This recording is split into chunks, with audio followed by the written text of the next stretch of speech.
Bismillahirrahmanirrahim. Hadis Nabi SAW dari Abu Hurairah radhiyallahu anhu yang berbunyi, dinarun anfaqtahu fi sabilillah wa dinarun anfaqtahu fi raqabah wa dinarun tasaddaqta bihi ala miskin wa dinarun anfaqtahu ala ahlik a'zamuha ajran alladhi anfaqtahu ala ahlik. Terjemahannya, 1 dinar yang engkau infakkan di jalan Allah dan 1 dinar yang kau infakkan kepada hamba sahaya dan 1 dinar yang kau sedekahkan kepada fakir miskin dan 1 dinar yang kau nafkahkan buat keluargamu, maka yang paling besar pahalanya adalah 1 dinar yang kau nafkahkan buat keluargamu. Ada footnote nomor 67, hadis ini diriwayatkan oleh Imam Muslim. Seperti biasa kita baca dulu apa yang ditulis oleh penulis, baru kita panjang lebar masuk kepada syarah atau penjelasan daripada bahasan kita pada siang ini, masalah nafkah buat keluarga. Kata penulis di halaman 57-nya, maksud hadis ini adalah perintah menafkahi keluarga dan penjelasan tentang keagungan pahalanya. Karena di antara mereka ada yang wajib dinafkahi atas dasar kekerabatan. Ada yang sunnah dinafkahi sehingga menjadi sedekah dan menyambung kekerabatan, dan ada yang sifatnya wajib. Dan Muslim, maksudnya Imam Muslim perawi hadis, meriwayatkan perkataan Abu Kilab radhiyallahu anhu bahwa siapa yang pahalanya lebih besar bila dibandingkan dengan seseorang yang menafkahkan harta untuk keluarganya yang masih kecil-kecil, yang mana dengan nafkah tersebut Allah subhanahu wa ta'ala melindungi, memberi manfaat dan memperkaya mereka. Hadis ini juga disebutkan oleh Imam Nawawi dalam Sahih Muslim, atau Imam Muslim meriwayatkan dan dinukil kembali oleh An-Nawawi. Hadis ini memberikan pelajaran kepada kita yang pertama, adanya motivasi agar kita selalu bersedekah. Ya, apapun itu kita keluarkan sedekah, dan banyak sekali ragam. Banyak juga pihak-pihak yang bisa kita berikan untuk menerima sedekah kita. Di sini dirincikan pelajaran pertama tentang masalah dinar itu ada motivasi untuk mengerjakan sedekah itu sendiri. Dan di pertemuan yang lalu sudah kita jelaskan bahwa tidak akan pernah mengurangi harta seseorang. Prinsip dasar seorang muslim sangat beda dengan kapitalis. Kalau seorang muslim memiliki uang 1 juta rupiah misalnya, kemudian dia menginfakkan 100.000, maka tidak ada seorang muslim yang faham teori agama kemudian mengatakan uang saya berkurang karena hanya tinggal 900.000 saja. Dari 1 juta sudah diinfakkan 100.000. Tapi kalau dia faham teori agamanya, dia faham keutamaan sedekah, maka dia sangat yakin 100.000 yang dikeluarkan justru akan lebih besar nanti nilai feedbacknya atau akan kembali kepada dia ya daripada uang yang dia tabung. Bahkan 100.000 itu bisa minimal menjadi 10 kali lipat, bahkan kelipatan-kelipatan yang banyak dia akan dapat dalam bentuk balasan pahala yang akan dia terima nanti pada hari kiamat, juga dalam bentuk rezeki yang akan didapatkan di muka bumi ini. Mungkin dalam bentuk uang yang sama, atau mungkin diberikan kesehatan, diberikan kekuatan, diberikan keturunan, diberikan keselamatan. Banyak sekali bahasan rezeki yang luas yang akan didapatkan hanya dengan 100.000 rupiah tadi. Oleh karena itu, tidak akan pernah kita temui seorang muslim akan mengatakan, oh uang saya berkurang dengan sedekah. Sesuai dengan sabda Nabi SAW, ma naqasa malu min sadaqah. Tidak akan berkurang harta seorang hamba karena bersedekah. Saya juga sudah mengatakan, latih diri kita, Bapak Ibu sekalian, dan juga kepada anak-anak kita agar terbiasa untuk bersedekah. Saya sudah ingatkan, jangan pernah membelikan celengan buat anak-anak. Ya, kalau sudah terjadi, ya qadarullah ma syaa fa'al, tapi ke depannya lebih baik diubah. Karena memberikan celengan kepada mereka dan katakan menabung ya nak, maka kita sudah tanamkan pada diri dia sifat pelit dan perhitungan. Kalau kita memberikan adik dan kakak misalnya masing-masing 1 celengan, dan kita memberikan misalnya masing-masing 10.000 rupiah, dan mereka meletakkan dalam celengannya dengan niat supaya mereka terbiasa menabung, maka pastikan pada detik itu mereka akan sudah mulai punya sifat pelit, sifat bakhil dalam agama kita, dan pelit atau bakhil ini hukumnya haram dalam Islam. Tidak boleh. Kapan si kakak memegang celengan si adik, maka mungkin adik sudah marah. Atau sebaliknya, bahkan kadang-kadang kita sebagai orang tua pun kalau memegang celengan si anak, mungkin bisa saja dia marah. Apalagi kalau sampai memakai isi daripada celengan itu. Padahal uang asalnya dari orang tuanya. Jadi yang benar seperti apa? Yang benar adalah kita kalau memberikan nafkah buat anak-anak, misalnya kita memberikan uang jajan sekolah misalnya, atau uang yang dia pegang pada saat kita sedang jalan ke sebuah mall, pasar, ya, atau kita lagi rekreasi agar mereka memang memakai untuk kebutuhannya, maka kita titipkan pesan. Nah, jangan lupa selalu berbagi. Kalau lagi istirahat, belanja di kantin sesuatu, di sekolah misalnya, maka selalu traktir dan berikan kepada temanmu juga. Ya, misalnya kita melatih mereka terbiasa dengan itu. Setiap melihat kotak amal di pinggir jalan kan, misalnya depan-depan masjid atau di depan masjid, biasanya kalau masjid butuh renovasi atau butuh anggaran, biasanya mereka juga membuka donasi di pinggir jalan, ya. Atau misalnya lagi pergi ke masjid lalu ada kotak amal walaupun masjid lagi tidak direnovasi, atau ada saja siapapun yang meminta yang kira-kira memang membutuhkan, maka kita melatih diri kita dan anak-anak untuk terbiasa memberi. Ini sangat luar biasa. Ini akan membiasakan diri tersebut dermawan. Dan ini dilatih dalam atau yang diajarkan dalam Islam. Beda dengan kapitalis. Kalau kapitalis berpikir 1 juta rupiah dikeluarkan 100.000, mereka akan terpengaruh dengan angka yang sisa saja. Oh, sisa 900.000. Seakan-akan 100.000 yang dikeluarkan untuk sosial itu tidak akan mendatangkan manfaat apapun buat mereka. Oleh karena itu mereka akan sibuk selalu berpikir bagaimana menabung uang-uang itu dan memperbanyaknya, padahal sebenarnya tidak akan dibawa sampai dia meninggal dunia. Ingat selalu hadis Nabi SAW, kalau anak Adam meninggal dunia maka akan ikut ke kuburan 3. Keluarganya, hartanya dan amalnya, dan akan pulang 2. Keluarganya akan pulang, karena tidak mungkin nginap bersama dia di kuburan setelah dia meninggal. Begitu juga dengan hartanya, mobil semewah apapun paling jauh diparkir di pagar kuburan, kemudian akan dibawa pulang jadi warisan, dan tinggal bersama dia justru amalnya. Nah itu tadi misalnya contoh yang dia sedekahkan 100.000, justru itu yang akan tinggal bersama dia. Yang 900.000 justru akan dibagi menjadi warisan.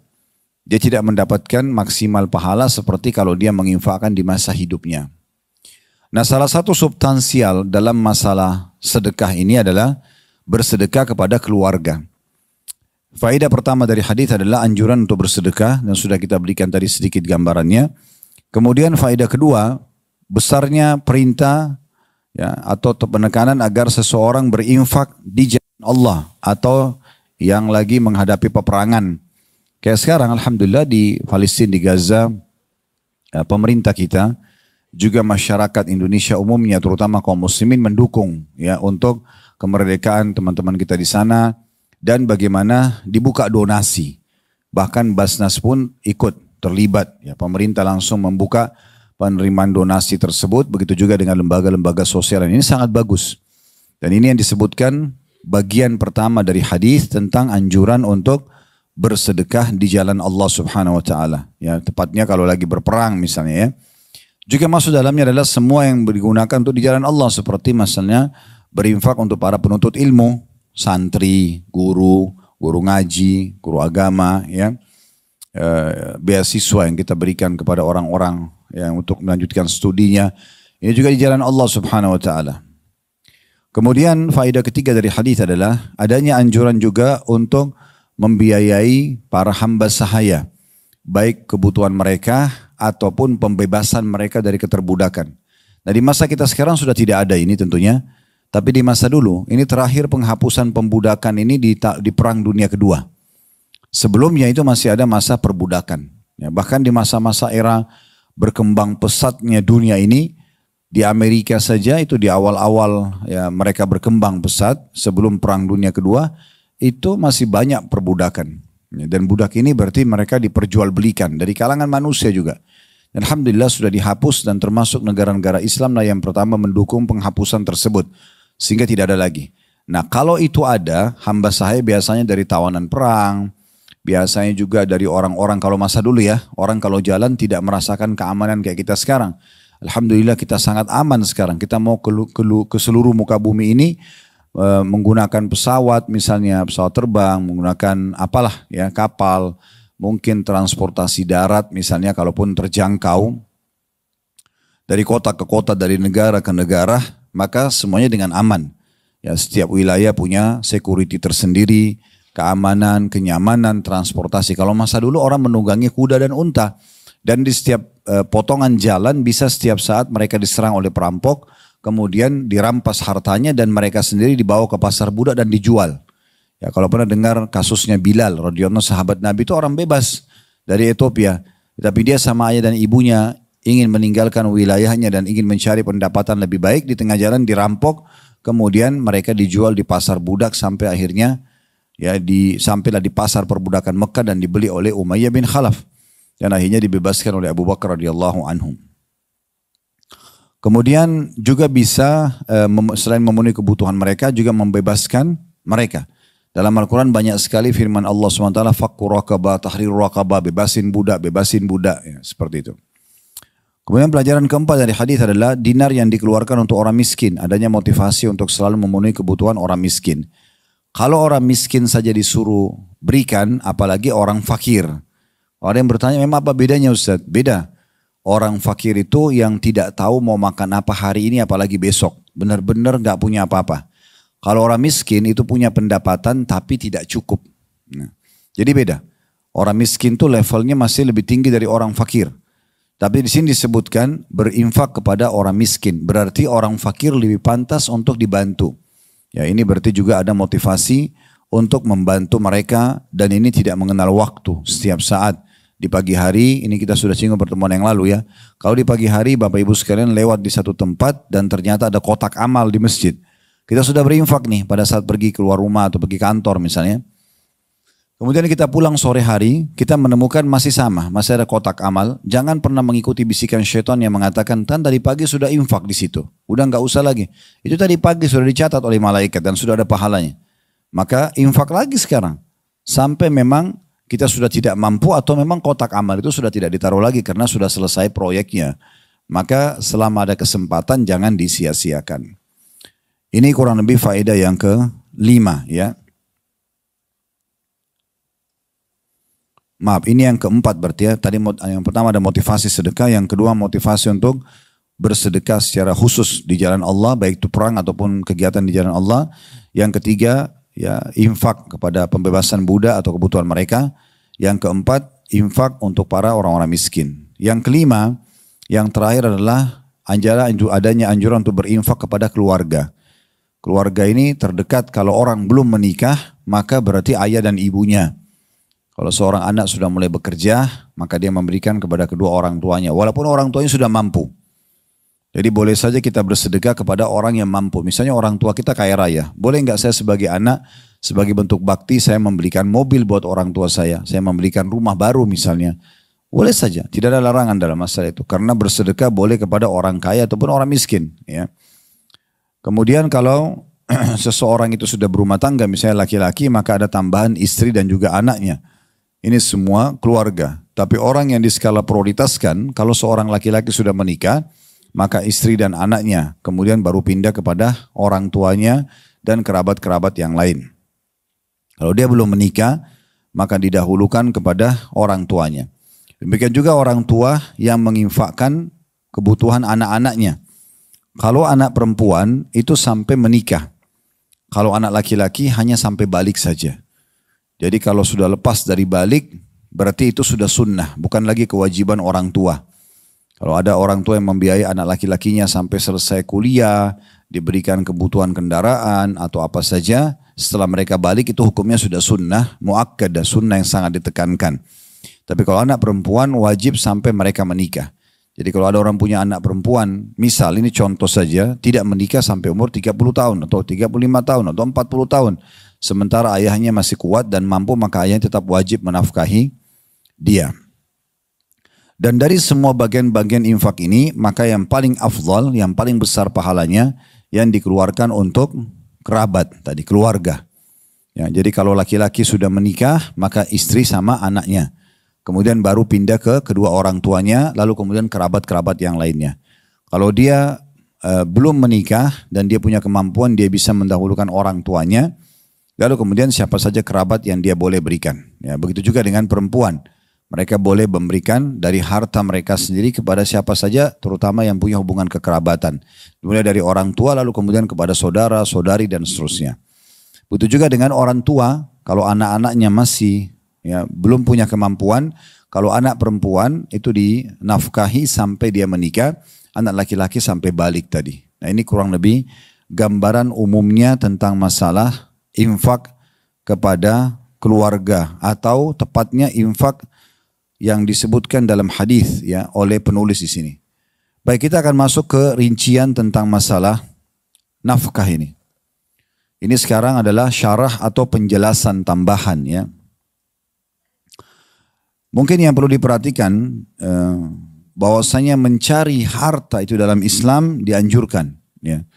Mencari harta dalam Islam dianjurkan. Islam tidak menyuruh penganutnya untuk jadi miskin, untuk jadi susah, untuk kumuh, untuk jorok, maaf ya. Misal contoh, untuk berantakan. Islam menyuruh semua kita ini untuk bersih, rapi, baik penampilan, ya, menjaga martabat, nama baik, ya, menjaga kedudukan, memiliki harta yang luas, rumah yang luas, kendaraan yang bagus, semua itu dikatakan dalam Islam. Sampai kata Nabi SAW dalam hadis ya, yang sahih, sesungguhnya kebahagiaan itu terdapat pada 3. Ya, istri yang salihah, kemudian rumah yang luas, ya, kemudian tunggangan yang nyaman. Sebagian riwayat ditambahkan tetangga yang baik. Ya. Dan termasuk kesengsaraan adalah istri yang durhaka, kemudian rumah yang sempit dan tunggangan yang tidak nyaman. Kenapa ada penyebutan tentang masalah rumah dan tunggangan?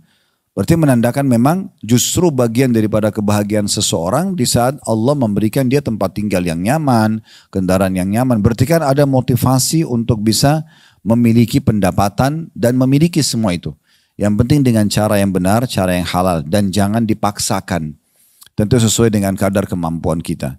Dan kalau seandainya ada orang yang Allah berikan harta melimpah dan sumbernya halal serta dia sibuk menghabiskan harta itu untuk kebutuhan yang diperintahkan oleh Allah, untuk kebutuhan dia pribadi, untuk kebutuhan keluarganya, untuk berdakwah di jalan Allah, untuk bersedekah, maka itu orang yang paling pantas untuk kita iri pada mereka. Ya, sesuai dengan hadis Nabi SAW dalam hadis Bukhari Muslim, la hasada illa fitnatain. Tidak boleh orang iri kecuali pada 2 golongan saja. Kan kalau iri itu dosa ya, nggak boleh. Kita iri pada orang tidak boleh. Tapi ada 2 golongan yang kita dibolehkan iri. Cuman irinya ini istilah agama kita ghibthah ya. Kalau yang iri dilarang, bahasa agama kita adalah hasad. Iri yang berharap agar nikmat yang sedang ada pada orang yang kita jadikan target itu hilang. Ini iri yang haram. Misal ada orang diberikan kelebihan paras wajah, postur tubuh, dia cantik, dia gagah misalnya, atau dia diberikan kelebihan harta, atau diberikan kelebihan kepintaran, kecerdasan misalnya. Kalau ada orang iri dengan berharap itu hilang dari dia, hilang dari orang itu. Misalnya dia berharap orang itu rusak mukanya, rusak fisiknya, bangkrut usahanya, maka ini hasad yang haram. Ini nggak boleh. Karena kata Nabi SAW, ittaqul hasada fa inna hasada ta'kulul hasanatu kama ta'kulu an-narul hatab, atau kama qala Nabi SAW. Hati-hati kalian dari iri itu, karena iri itu akan menghabiskan pahala sebagaimana api menghabiskan kayu bakar. Jadi nggak boleh sama sekali kita yang melakukan itu. Tetapi kalau ghibthah itu adalah kita merasa iri, tapi iri kita ini tidak berharap hilang nikmat itu dari orang tersebut. Misal ada orang cantik dan gagah, kita mengatakan, ya Allah, sebagaimana kau karuniakan kelebihan itu pada dia, karuniakan juga padaku. Kita iri tapi tidak berharap hilang dari dia. Ya Allah, sebagaimana engkau berikan dia kepintaran, engkau berikan dia kekayaan, jabatan, kedudukan atau apa saja, karuniakan juga untukku. Maka ini namanya ghibthah. Ini dibolehkan. Nah kata Nabi SAW, la hasada illa fitnatain, tidak boleh orang iri, atau di sini dimaksud adalah ghibthah. Ya, kita cemburu, tapi cemburu motivasi buat diri kita agar kita minta juga sama Allah apa yang diberikan kepada orang tersebut dari kelebihan. Dengan cara Allah tentunya ya. Dan kita tidak berharap sekali lagi nikmat itu hilang dari orang tersebut. Kapan kita berharap hilang berarti itu hukumnya haram, tidak boleh. Kata Nabi SAW yang pertama yang boleh kita iri pada mereka tapi gibtoh ya, tidak berharap hilang dari orang tersebut. Rajulun atahu Allahu malan fasallata ala halakati fil haqq. Yaitu seseorang yang Allah karuniahi harta, lalu orang itu sibuk menginfakkan hartanya pada kebaikan. Jadi kalau ada orang kaya tapi selalu membantu orang lain, itu boleh kita ghibthah. Kita berharap Allah berikan juga kepada kita tanpa menghilangkan nikmat itu pada orang tersebut. Ini kata Nabi SAW dibolehkan. Yang kedua adalah warajulun atahu Allahul hikmah fahuwa yaqdi biha wa yu'allimuha. Yang kedua adalah seseorang yang Allah karuniahi ilmu untuknya. Ilmu Al-Quran dan Sunnah, ilmu agama. Dan dia menunaikan ya, ilmu tersebut, mengamalkan dalam hidupnya dan mengajarkan kepada orang lain. Nah, ini juga boleh kita merasa ghibthah. Kok dia lebih pintar, kok dia bisa hafal Quran, kok dia bisa hafal hadis, kok dia bisa begitu dan begitu, saya juga mau Nah, gitu. Tapi kita tidak berharap hilang dari dia. Ini dibolehkan. Tapi saksi bahasan kita bisa lihat bagaimana orang yang boleh kita cemburui justru orang yang punya kekayaan. Tapi kekayaan dari sumber yang halal dan tidak berharap hilang dari dia nikmat tersebut. Tapi kita jadikan sebagai cambuk motivasi buat kita agar kita bisa mendapat seperti dia dan melakukan hal yang sama ya. Karena kalau kita juga diberikan harta Bapak Ibu sekalian tapi kita gunakan pada maksiat ini masalah. Ini akan membuat hukuman Allah datang kepada kita. Tapi kalau kita gunakan untuk kebaikan maka tidak masalah. Ulama mengatakan ya, bahwasanya pengeluaran harta dalam kebaikan dibagi menjadi 3 bagian. Pengeluaran harta di jalan kebaikan ini dibagi menjadi 3 bagian. Yang pertama, pengeluaran untuk kepentingan pribadi. Jadi boleh kita beli baju yang bagus, boleh kita makan yang berkualitas, boleh buat diri kita. Gak dilarang dalam Islam. Yang penting perhatikan 2 hal. Sumbernya halal dan juga tidak berlebih-lebihan, tidak mubazir. Ya. Bukan berarti sumber kita halal, tapi kita mubazir. Misalnya orang punya baju sampai 100 piece, 1000 piece. Untuk apa? Kecuali dia dagang gitu ya. Contoh misalnya ada orang punya mobil mungkin 20-30 mobil. Untuk apa mobil itu? Artinya kalau dia pakai satu hari 1 mobil, berarti hari ke-31 baru kembali ke mobil pertama. Gitu kan. Itu terlalu mubazir. Mungkin dia pakai 1, 2, 3 mobil, mungkin dia, suami atau istrinya, anaknya 1, mungkin kebutuhan karena memang masing-masing punya aktivitas. Contoh, ya udah cukup. Sisanya dijadikan masjid, dijadikan rumah anak yatim, yang bisa menjadi amal soleh buat dia. Ya. Jadi sumbernya halal dan tidak boleh mubazir. Kita pengen makan anggur, nyaman, buah misal, contoh. Kita cukup beli kebutuhan kita. Kebutuhan kita 1 kilo, 2 kilo di rumah misalnya. Ya. Tapi kalau beli 1 keranjang isinya 30-40 kilo, mungkin orang tidak makan. Kecuali kita mau sedekah, beda. Ini kita bicara dulu masalah buat diri kita. Kan sekarang jenis infak kebaikan itu dibagi 3. Bagian pertamanya adalah menginfakkan sesuatu buat diri sendiri. Jadi berarti kebutuhan kita ya, jangan berlebihan. Ingat sumbernya halal dan jangan mubazir. Kemudian masih di poin pertama yaitu keluarga. Nah ini keluarga tadi saya bilang kalau laki-laki sudah menikah berarti istri sama anaknya. Kemudian baru orang tuanya, baru kemudian kerabat-kerabat lainnya. Kalau seorang istri maka dia berinfak kapan saja buat keluarganya atau buat suaminya atau buat anaknya itu kapan saja. Ya, dia tidak terikat seperti laki-laki. Kalau laki-laki itu memang setelah menikah dia punya kewajiban menambah daripada ke orang tuanya, saudara-saudara kerabatnya adalah istri dan anaknya. Bahkan dia harus mendahulukan istri dan anaknya pada kebutuhan dasar. Nanti akan kita jelaskan tolok ukur atau kadar ukuran nafkah yang diberikan kepada keluarga. Kemudian orang-orang yang wajib untuk dinafkahi. Ya, siapa saja misalnya saudari, ponakan, ya, semua itu berarti punya hubungan kekerabatan. Dan dia tahu sumbernya halal serta tidak mubazir. Itu penting sekali ya. Jadi banyak orang karena suka hobi juga berinfak tapi terlalu berlebihan. Banyak makanan yang basi, buah-buahan yang rusak, dibuang, pakaian yang tidak dipakai, sudah sekian tahun cuma digantung di lemari saja. Ya. Jadi kalau kita membeli sesuatu sesuai dengan kebutuhan bukan keinginan. Karena kalau keinginan tidak akan pernah selesai. Ya. Jangan juga hanya terpengaruh dengan promo atau diskon terus tiba-tiba kita pun akhirnya selalu belanja, ya. Karena diskon dan promo tidak habis sampai hari kiamat, ya. Akan selalu ada. Bahkan ada sebagian toko tulis spanduk diskon 50% sampai rusak spanduk itu nggak selesai-selesai promonya, gitu kan. Jadi kalau kita butuh ya udah kita beli, kalau enggak jangan. Ya. Ini penting sekali karena nanti akan ada, semua ini akan ada hisapnya ya.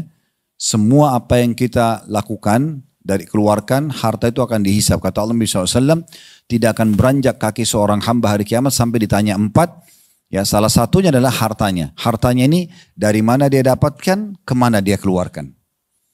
Ya, jadi kita dapat dari mana? Sumbernya halal misalnya. Masih ditanya lagi, kalau dikeluarkan nanti kemana? Itu akan ditanyakan. Ya. Oleh karena itu dalam penggunaan dana juga ini, ya dibagi menjadi 4 bagian juga orang-orang. Ini kita masih di poin tadi ya. Jadi ada orang yang sumbernya halal, ini yang terbaik. Sumbernya halal, dikeluarkan pada yang halal. Ini orang yang terbaik. Dia kerja, banting tulang, dia cari pendapatan halal, kemudian juga dikeluarkan untuk kebutuhan dia, untuk keluarganya, untuk infak jalan. Ini orang yang terbaik. Yang kedua adalah orang yang buruk ini. Yaitu dia sumbernya halal, tapi dikeluarkan pada yang haram. Misalnya dia kerja banting tulang halal, tapi dipakai judi, dipakai mabuk, dipakai zina. Ini bagian pertama mencari rezeki halal dapat pahala. Bagian kedua dikeluarkan dapat dosa. Karena nggak boleh dikeluarkan pada yang haram. Yang ketiga adalah dibalik dari poin yang kedua. Sumbernya haram tapi dikeluarkan pada yang halal. Hasil manipulasi, hasil korupsi, tapi dipakai umroh, dipakai haji, dipakai kasih biaya keluarga. Ini jadi haram semuanya. Semuanya jadi haram. Karena sumbernya sudah haram. Ya, ibaratnya makanan basi dikasih, cuma dikemas saja. Ini nggak bisa. Ini golongan ketiga atau bagian ketiga dari jenis orang yang punya sumber pendapatan. Yang keempat yang paling buruk sekali, sumbernya haram dikeluarkan pada yang haram. Hasil mencuri dipakai untuk judi, dipakai untuk zina. Ini buruk sekali. Nah, jadi kita cuma bisa di golongan pertama saja. Sumbernya halal dikeluarkan pada yang halal pula. Baik. Nabi SAW bersabda tentang masalah berinfak buat diri sendiri, buat keluarga, lalu orang-orang terdekat. Ya, ini bagian jenis infak dari 3 jenis infak tadi. Yang pertama adalah infak kepada diri sendiri, keluarga, dan orang-orang yang diwajibkan kita menafkahi dari kerabat-kerabat kita. Ya, kata Nabi SAW, sungguh tidaklah engkau menginfakkan nafkah atau harta dengan tujuan mengharapkan wajah Allah, maksudnya ikhlas, ya, kecuali kamu akan dapatkan ganjaran pahala yang besar, sampai pun makanan yang kau berikan ke mulut istrimu. Hadis riwayat Bukhari. Jadi sepotong roti pun yang kita kasih kepada buat kita makan, buat istri dan anak makan, atau mungkin ibu-ibu buat suaminya makan, buat anak makan, ini semua adalah infak yang terbaik. Infak yang terbaik. Jadi kalau misalnya ada seorang wanita, dia punya kekayaan, dia nikah sama seorang laki-laki mungkin lebih miskin dari dia, lebih biasa kehidupannya. Contoh di masa Nabi dulu ada seorang sahabat namanya Abdullah bin Mas'ud radhiyallahu anhu. Ini orang yang mulia, ahli ibadah tapi miskin. Ada satu perempuan namanya Zainab, kaya raya, ingin menikah sama dia, lalu menikahlah. Maka Zainab satu waktu mengatakan, wahai suamiku, aku punya harta ini, aku ingin keluarkan. Coba tanyakan kepada Nabi SAW, apakah boleh yang saya mau niat keluarkan ini saya berikan kepada anda sebagai suami saya? Kalau tidak boleh saya berikan ke orang lain. Maka kata Abdullah bin Mas'ud, karena dia punya harga diri sebagai suami, jangan saya yang nanya. Lebih baik kamu yang pergi nanya ke Nabi. Kalau Abdullah bin Mas'ud tanya kan seakan-akan ada ego, karena istrinya kaya, mau mengeluarkan harta, lalu dia tanya, ini boleh nggak buat saya? Gitu. Lalu istrinya pergilah ke rumah Nabi SAW, dan pada saat tiba di pintu rumah Nabi, ditemukan ada satu Zainab juga, seorang wanita dari Ansar, namanya kasusnya sama. Dia orang kaya, dia ingin memberikan kepada suaminya. Maka keduanya pun bertanya kepada Nabi SAW, lalu kata Nabi SAW, ringkasan hadis ini cukup panjang, jawaban Nabi SAW, ya sesungguhnya kalau engkau memberikan kepada suami, engkau akan mendapatkan 2 pahala. Pahala sedekahnya dan pahala silaturahimnya. Karena mereka punya hubungan rahim. Nah begitu juga laki-laki pada istrinya. Yang kedua, dari jenis harta yang dikeluarkan. Kalau tadi untuk kebutuhan dasar kita dan keluarga. Kalau yang kedua adalah mengeluarkan zakat dari harta tersebut. Dan ini hukumnya wajib. Ini hukumnya wajib bagi orang yang memenuhi dua syarat. Haul, masa 1 tahun harta kita, dan nisab, kadar minimalnya, totalnya secara total yang ditabung dan diinvestasikan, perhiasan emas dan perak misalnya kalau perempuan, maka itu totalnya 85 gram emas. Ya, kurang lebih kalau kita anggap 1 gram emas 1 juta, berarti 85 juta. Kalau nilainya sudah mencapai dan dalam 1 tahun stabil itu, baik yang di dana investasi kita ataupun yang kita tabung misalnya, maka itu atau perhiasan dipakai oleh perempuan emas dan perak ya, maka itu nilainya kalau diakumulasi minimal 85 gram emas dikenakan zakat per tahunnya 2,5%. Ya. Ini kewajiban. Tapi kalau dalam 1 tahun tersebut 12 bulan, misalnya bulan Januari, Februari, Maret, April, Mei, ini semuanya stabil 85 gram emas. Tapi di bulan Juni, bulan ke-6 misalnya, dia turun dari 85 gram emas. Karena ada kebutuhan bayar rumah sakit misalnya, bangkrut usahanya turun. Jadi misalnya jadi sisa 80 gram emas saja total hartanya. Maka di saat itu haulnya batal yang 5 bulan pertama. Nanti dimulai lagi haul baru, berarti tidak ada zakat di waktu itu. Dimulai nanti kalau sudah mulai kembali lagi 85 gram emas dan harus stabil 12 bulan ke depan.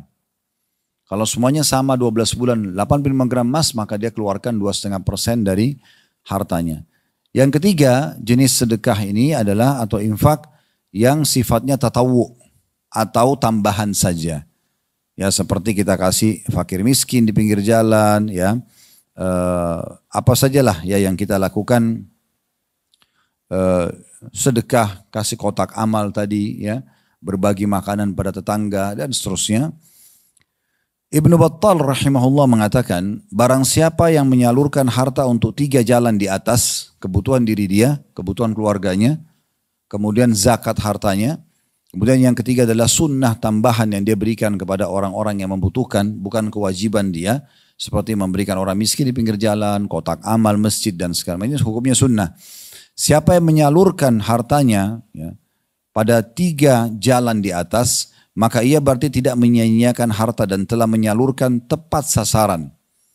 Juga boleh orang seperti ini didengki atau diiri, ya, tapi tidak berharap hilang dari dia. Ini perkataan beliau dalam syarah Sahih Bukhari Ibnu Battal.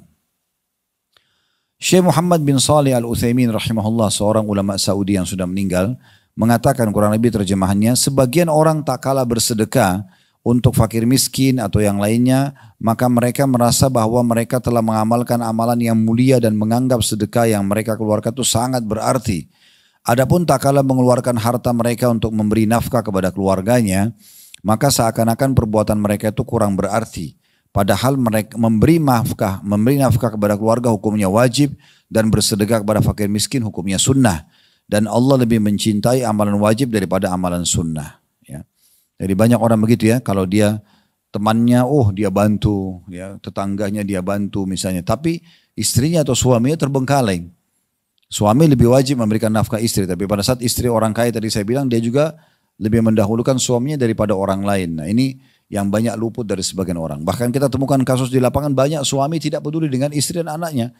Makannya bagaimana, kesehatannya bagaimana, tempat tinggalnya bagaimana, tapi kalau di luar terkenal dermawan. Ya ini tidak bermanfaat buat dia, karena membantu orang yang lain itu adalah hukumnya sunnah. Tapi ini ada kewajiban yang harus dia selesaikan.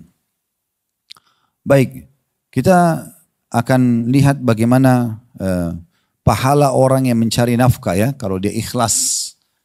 Keutamannya apa sih? Bapak dan ibu misalnya, laki-laki dan perempuan.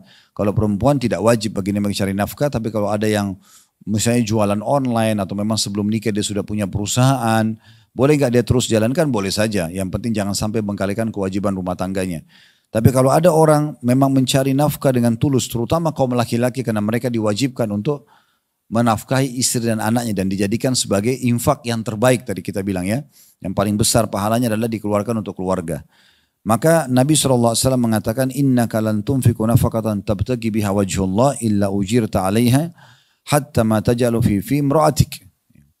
Sungguhnya tidaklah engkau menginfakkan nafkah atau harta dengan tujuan mengharapkan atau melihat ya wajah Allah nanti pada hari kiamat, bertemu dengan Allah, kecuali kamu akan mendapatkan ganjaran pahala yang besar sampai pun makanan yang kau berikan kepada atau masukkan ke mulut istrimu.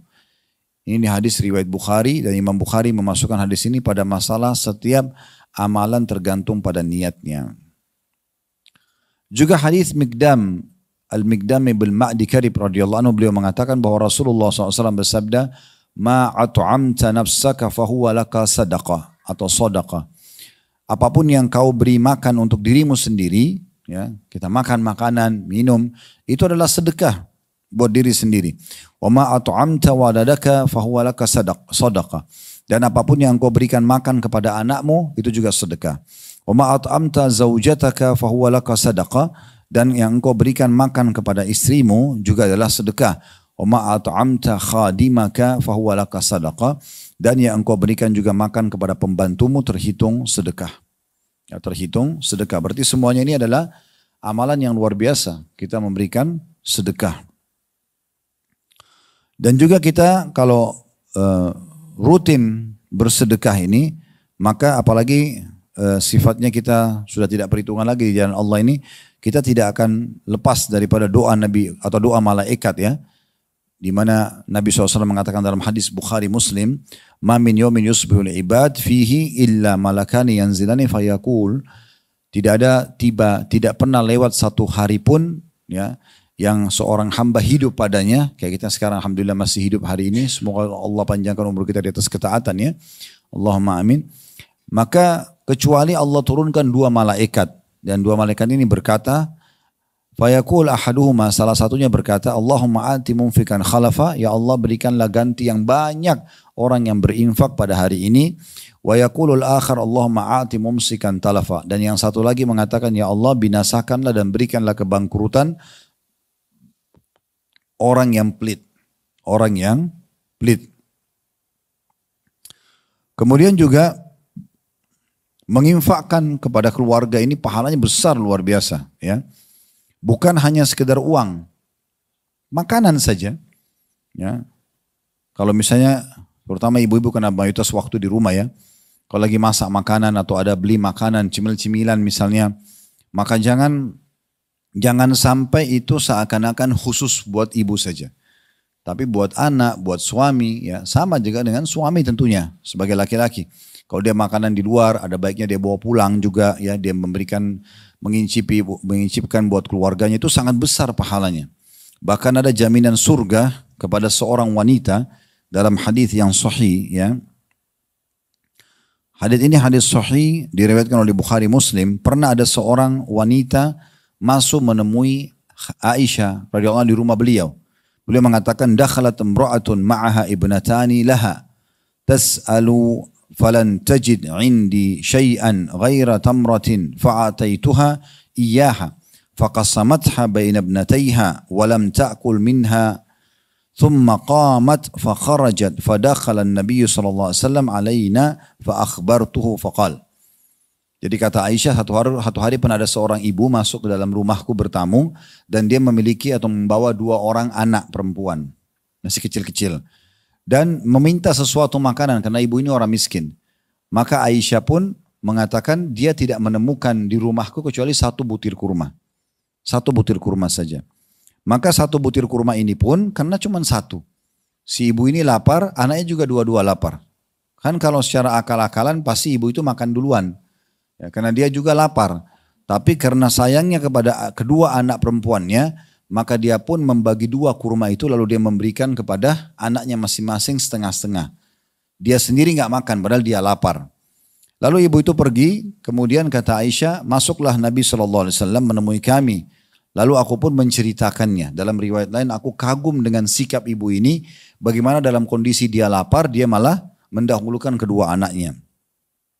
Maka Nabi SAW mengatakan pada saat mendengarkan cerita itu dari Aisyah, manibtulia min hadil banati bisyai'in fa ahsana ilaihinna kunna lau sitra minan nar. Barang siapa yang diuji dengan sesuatu dari anak-anak perempuan ini, maksudnya ada anak-anak perempuannya dan dia harus tumbuh besar, dia harus jaga, ya. Anak laki-laki juga sama, tapi kalau anak perempuan ini ada ekstra penjagaan. Ya, karena anak laki-laki insya Allah tidak akan pernah hamil. Anak perempuan salah sedikit bisa hamil di luar nikah. Bisa merusak nama dia, bisa merusak nama keluarga, bisa merusak masa depannya. Jadi menjaga mereka tuh lebih ekstra biasanya. Dari pergaulan, dari segala macam. Maka kata Nabi SAW, siapa yang diuji dengan anak-anak perempuan ini, kemudian dia berbuat baik kepada mereka, maka mereka akan menjadi penghalang baginya dari api neraka. Ummu Salamah radhiyallahu anha, istri Nabi yang lain juga menceritakan mirip-mirip kisah ini. Dia mengatakan bahwasanya Rasulullah SAW bersabda, man anfaqa ala ibnatain au ukhtaini au zawatai qarabatin. Barang siapa yang mengeluarkan hartanya untuk keperluan dua anak perempuannya, kedua saudara atau kedua saudari perempuannya, atau kepada dua orang kerabat perempuannya, yahtasibun nafaqata alaihima hatta yughniyahum Allah min fadlihi azza wa jal ay yakfiyahuma kanata lahu sitran minan nar. Dan dia berharap dari infak yang dia berikan kepada dua anak perempuannya, saudari perempuannya, kerabat perempuannya tadi, mengharapkan wajah Allah, pahala dari Allah, maka Allah memberi cukupan kepada kerabat yang dibantu itu dari situ, maka amalan tersebut akan membentengi dia dari api neraka. Dalam riwayat lain, kata Nabi SAW tentang perempuan yang masuk ke rumahnya Aisyah tadi, ya, sesungguhnya perbuatan ibu tadi yang membagi dua kurma untuk dikasih kepada anaknya sementara dia sendiri kelaparan, cukup akan membawanya ke dalam surga. Ya, jadi kita cukup banyak mungkinnya di antara orang-orang yang belum memahami masalah-masalah seperti ini, sampai akhirnya mereka misalnya punya makanan kesukaan ditaruh di kulkas, ditaruh di mana gitu ya. Terus dimakan oleh anaknya, dimakan oleh kerabatnya misalnya. Dan memang belum rezeki dia. Terus dia marah-marah hanya karena makanan tersebut misalnya. Padahal sebenarnya anak kita jauh lebih mahal daripada makanan-makanan tersebut. Ya. Tentu ini bukan berarti sang anak kemudian durhaka sama orang tuanya. Toh tadi Ustadz bahas ya boleh makan makanan orang tua lalu tidak disisakan. Bukan begitu pemahamannya. Justru si anak juga harus menjaga adabnya, termasuk bentuk bakti pada orang tua yang dilakukan ya atau dianjurkan adalah bagaimana mereka justru tidak menyuapkan makanan di mulutnya sebelum orang tuanya menyuapkan. Utsman bin Affan radhiyallahu anhu saking segannya dan tidak mau durhaka sama ibu dan bapaknya, maka beliau tidak berani menatap wajah kedua orang tuanya. Di antara mereka Sa'ad bin Abi Waqqas tidak berani untuk membantah kedua orang tuanya. Dan mereka selalu mendahulukan orang tuanya dalam makanan, dalam pakaian, dalam tempat tinggal. Kalau orang tua semua sudah mendapatkan yang terbaik, baru mereka sebagai anak menikmatinya. Jadi memang dari dua sisi semuanya masing-masing harus saling menghormati di sini ya. Nah, yang terbaik yang dilakukan oleh ibu tadi ini, bagaimana dia berbagi makanan tersebut. Kemudian bagi para suami atau ayah, Allah Subhanahu wa taala memang mewajibkan mereka. Kalau ibu-ibu atau kaum wanita dalam Islam mendapatkan warisan satu bagian ya. Laki-laki dapat dua bagian. Kenapa? Karena ibu-ibu tadi saya bilang, kalau dia belum menikah maka ayahnya wajib menafkahi. Kalau sudah menikah suaminya wajib menafkahi. Berarti kan dari dua sisi ini semuanya aman saja. Ya. Perempuan itu aman. Kalau laki-laki tidak, dia wajib dinafkahi oleh orang tuanya hanya sampai menikah. Hanya sampai balik. Kalau sudah balik maka tidak ada kewajiban orang tua. Dan setelah menikah dia tetap wajib memberikan nafkah kepada istri dan anaknya. Makanya bagian warisan laki-laki lebih besar 2 kali lipat. Dan jangan sampai melanggar hukum Allah ini ya. Karena saya dengarkan banyak kasus di masyarakat kita. Mereka muslim. Tapi mereka nuntut warisan harus sama laki-laki sama perempuan. Ini nggak benar, dalam Islam memang begitu. Laki-laki 2, perempuan 1 bagian. Jadi kalau misalnya seorang laki-laki meninggal dunia. Kemudian dia meninggalkan seorang istri dan 2 orang anak. 1 laki-laki 1 perempuan. Nah hukum Islamnya kalau si laki-laki ini meninggal. Maka hartanya dibagi, istrinya mendapatkan 1/8 dari harta karena punya anak. Kemudian sisanya laki-laki dapat 2 bagian, anak laki-laki dan perempuan dapat 1 bagian. Nah ini perintah dalam agama Islam. Dan Allah Subhanahu wa taala memerintahkan sang suami ini atau ayah ini memberikan nafkah semampunya. Allah jelaskan dalam surah At-Talaq ayat 7. Ini surah nomor 65 ayat 7. Bunyinya, liyunfiq ذو سعة من سعته ومن قدر عليه رزقه فلينفق مما آتاه الله لا يكلف الله نفسا إلا ما آتاها. Al-ayah. Hendaklah orang-orang yang mampu memberi nafkah menurut kemampuannya. Jadi nggak boleh juga istri misalnya karena itu kewajiban suami lalu kemudian diwajibkan, ditekan sama dia, dipaksa harus dibuat di luar kemampuannya, tidak boleh. Nanti ibu malah berdosa. Ya. Semampu dia, berapa dia mampu maka diberikanlah. Ya. Hendaklah orang-orang yang mampu memberikan nafkah menurut kemampuannya. Dan orang yang disempitkan rezekinya hendaklah memberi nafkah dari harta yang diberikan Allah kepadanya. Allah tidak memikulkan beban kepada seseorang melainkan sekedar apa yang Allah berikan kepadanya. Ini dalil tentang masalah perintah wajibnya seorang laki-laki memberikan nafkah, ya. Dan tentu yang sangat bijaksana adalah dalam memanage, ya, manajemen rumah tangga itu. Ini pun juga yang saya lakukan. Seorang suami duduk dengan istri lalu kemudian coba merincikan kebutuhan dasar. Apa saja itu? Minyak goreng, sampo, sabun, listrik, apa saja. Nanti kemudian keluarlah angka tertentu. Contoh misalnya 10 juta rupiah atau 5 juta rupiah atau 3 juta rupiah atau 2 juta rupiah tergantung kebutuhan orang. Misal contoh keluarlah angka 5 juta rupiah. Maka sang suami tahu berapa minimal yang dia harus cari gaji, pendapatan, dan si istri juga sudah tahu kalau 5 juta sudah memenuhi kebutuhan dasar dia. Selebihnya dia tidak boleh lagi paksakan suaminya untuk memberikan. Kecuali suaminya memberikan sukarela. Tapi tidak boleh dia paksakan. Misalnya pendapatan suami 6 juta lalu dia bilang berikan kepada saya semuanya. Itu nggak bisa. Karena suami juga punya kebutuhan dasar. Dia juga punya kebutuhan yang kita tidak tahu. Mungkin dia mau bantu orang tuanya. Mungkin dia mau beli sesuatu nanti. Ya dia mau bersedekah. Maka 1 juta itu hak dia untuk mengelolanya. Nah seperti itu gambarannya. Juga dalam Al-Baqarah ayat 233 tentang kewajiban suami atau ayah memberikan nafkah kepada keluarganya. Wa 'alal mauludi lahu rizquhunna wa kiswatuhunna bil ma'ruf. Dan kewajiban ayah memberi makan dan pakaian kepada istrinya dengan cara yang ma'ruf atau dengan cara yang mampu dan dari sumber yang halal. Ibnu Katsir rahimahullah berkata, ahli tafsir, suami punya kewajiban dengan cara ma'ruf atau baik memberi nafkah pada istrinya, termasuk pula dalam hal pakaian. Yang dimaksud dengan cara ma'ruf adalah dengan memperhatikan kebiasaan masyarakat. Nafkah tersebut tidak berlebih dan tidak pula kurang. Hendaklah suami memberi nafkah sesuai kemampuannya dan yang mudah untuknya, bersikap pertengahan dan juga hemat. Nah ini perkataan Ibnu Katsir rahimahullah. Seorang suami tentunya harus juga memperhatikan, ya, bagaimana bermuamalah dengan istrinya, sebagaimana istri juga wajib memperhatikan muamalah dengan suaminya. Seorang istri wajib patuh, mencari keridhaannya, sopan santun dengan istrinya, dengan suaminya. Suami juga sama. Bagaimana dia berakhlak yang baik kepada istrinya. Itu akan rumah tangganya terbangun dengan tatanan yang baik. Semuanya saling mendukung, saling ramah, tidak mencari-cari kesalahan. Kalau ada kesalahan pun sudah minta maaf, dimaafkan dan coba diperbaikin. Semua itu adalah bagian daripada syariat Allah subhanahu wa ta'ala. Dan itu diajarkan oleh Nabi alaihi salatu wassalam. Tidak akan pernah langgeng rumah tangga kalau selalu yang ada adalah egoisme. Merasa diri lebih benar, merasa diri selalu kurang, merasa diri selalu yang dicari kesalahan-kesalahan pasangannya, tidak akan pernah selesai. Oleh karena itu kita harus hati-hati sekali.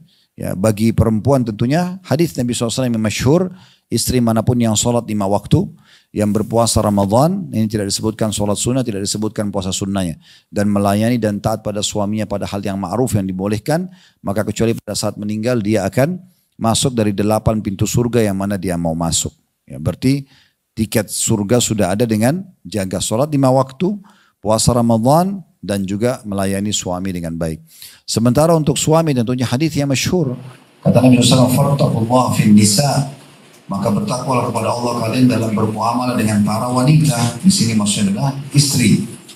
Fa innakum akhadtumuhunna bi amanatillah, karena kalian mengambil mereka, maksudnya menikahi mereka dari rumah ayahnya itu dengan amanah dari Allah, karena ini hukum Allah. Wastahlaltum furujahunna bi kalimatillah, dan kalian telah menghalalkan kemaluan mereka untuk dinikmati itu dengan kalimat Allah, dengan kalimat akad nikah, gitu kan? Walakum alaihinna alla yuti'na furusyakum ahadan takrahuna, dan kalian punya hak dari para istri agar mereka tidak memasukkan siapapun yang kalian tidak sukai, ya, di rumah kalian, ya, atau menginjak permadani kalian. Ya, ini istilah rumah sebenarnya. Fa'in fa'alna dzalika fadribuhunna darban ghairu mubarrah. Kalau mereka tetap melanggar peraturan-peraturan Allah, maka kalian boleh memukulnya tapi pukulan yang tidak boleh berbekas. Walahunna 'alaikum rizquhunna wa kiswatun bil ma'ruf. Dan kalian harus punya kewajiban wahai para suami untuk memberi mereka nafkah dan pakaian dengan cara yang ma'ruf. Riwayat Imam Muslim. Dalam riwayat yang lain, riwayat Abu Daud, kata Nabi SAW, "An tut'imaha idza ta'imt." Wahai para suami, berilah makan istrimu dan anakmu sebagaimana kau makan. Wa taksuha idza iktasait, dan engkau juga memberikan mereka pakaian sebagaimana engkau berpakaian. Ya. Kemudian wala tadribul wajh, dan jangan pernah kau memukul wajah. Wala tuqabbih, dan jangan menjelek-jelekkan. Wala tahjur illa fil bait, dan tidak boleh diboikot kecuali di rumah saja. Ya, karena ada diperintahkan dalam salah satu ayat Al-Quran, Allah subhanahu wa ta'ala memerintahkan agar istri yang nusyud, yang membangkang ya, disuruh sholat gak mau, tutup aurat gak mau, ini suami gak mau, ini nusyud namanya, membangkang. Maka ini hukumnya dinasihati baik-baik. Kalau tidak mau dengar, maka dia boleh diboikot, diranjang. Ya, tidak terjadi interaksi biologis. Kalau tidak mau juga boleh ada pukulan, tapi pukulan tidak boleh berbekas. Nggak boleh wajah, nggak boleh menyakiti fisik atau membuat luka, itu nggak boleh. Tapi sebagian ulama mengatakan darbatun ghairu mubarrah, pukulan yang tidak berbekas seperti menggunakan kayu siwak saja dan mengingatkan di tangannya, ini nggak boleh, ini haram. Kalau juga tidak mau maka boleh diistikharahkan untuk tidak melanjutkan rumah tangga atau melanjutkan rumah tangga itu tentunya. Ya. Bagi suami yang punya kemampuan ala kadarnya, maka di sini sang istri kalau sudah jadi status istri, wajib bagi dia untuk bisa mendukung dan menerima itu. Misal suami hanya bisa memberi 1 bungkus nasi uduk 1 hari, ya sudah 1 bungkus itu dimakan berdua. Bilal radhiyallahu anhu karena miskinnya beliau pernah makan 1 butir kurma berdua dengan istrinya. Ya. Itu kemampuannya. Tapi setelah Allah bukain rezeki, Bilal ikut peperangan, punya banyak harta rampasan perang. Akhirnya beliau berbagi sangat luar biasa dengan istrinya. Jadi memang sesuai dengan keadaan. Beda kalau suami itu mampu lalu sengaja membuat istrinya kelaparan. Itu bisa dosa. Karena kata Nabi SAW, kafal imari ithman ayyudayya man yaqutu. Sungguh sangat berat hukuman dosa bagi orang yang membengkalikan siapa yang wajib dia nafkahi. Dia mampu tapi istrinya kelaparan, anaknya kelaparan. Bahkan pernah Hindun radhiyallahu anha, istrinya Abu Sufyan radhiyallahu anhu, menceritakan kepada Nabi Muhammad SAW awal masuk Islam. Ya Rasulullah, Abu Sufyan orang yang sangat pelit. Dia nggak mau tahu saya makan sama anak saya dari mana. Nggak mau tahu, pokoknya nggak pernah kasih uang sama sekali. Lalu bagaimana, apa yang harus saya lakukan? Saya juga tidak punya income.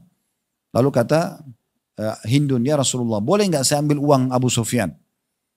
Diam-diam, dia tidak, karena tidak mau kasih uang, tidak ada uang sama sekali dikasih. Perhatikan ya, ini memang sang suami tidak memberikan sama sekali. Tidak mau tahu hidup dari mana.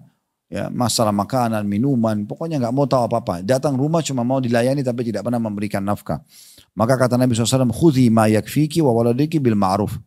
Ambillah dari hartanya yang bisa mencukupi kebutuhanmu dan anakmu dengan kadar sepatutnya. Hadis riwayat Bukhari.